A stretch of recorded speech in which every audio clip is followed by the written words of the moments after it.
Mga dapat tandaan ng mga magbabakasyon at aalis ng bahay ngayong Semana Santa, ipinaalala ng PNP. Ating alamin sa report.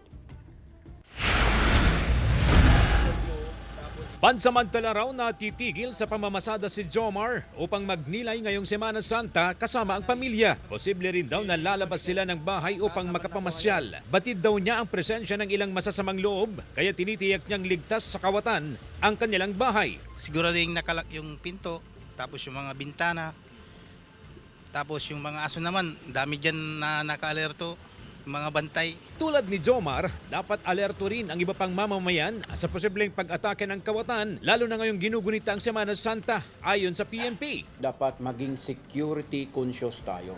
Dahil alam natin yan na pag iniiwan yung ating mga ari-arian at nandyan yung mga mapagsamantalang mga tao, binibigyan lang natin sila ng oportunidad. Dapat din daw na iligpit ang mahahalagang bagay sa labas ng bahay. Tiyakin din na walang naiiwan na nakasinding kandila, nakaplug na appliances, bukas na gas stove at gripo. May inam din na ibilin sa pinagkakatiwalaang kapitbahay ang inyong bahay. At iwasan din na mag-iwan ng notes sa labas ng bahay na nagsasabing walang tao sa loob. Samantala, tiniyag din ng PNP ang mahigpit nilang monitoring sa mga babiyahe ngayong Semana Santa upang makaiwas sa anumang aberya. Tuloy-tuloy pa rin yung pag-visit natin sa mga bus terminals upang maalalayan itong ating mga kababayan dito sa lungsod ng Dagupan. Kasama si Henry Duminsil, CJ Torida, One North Central Luzon.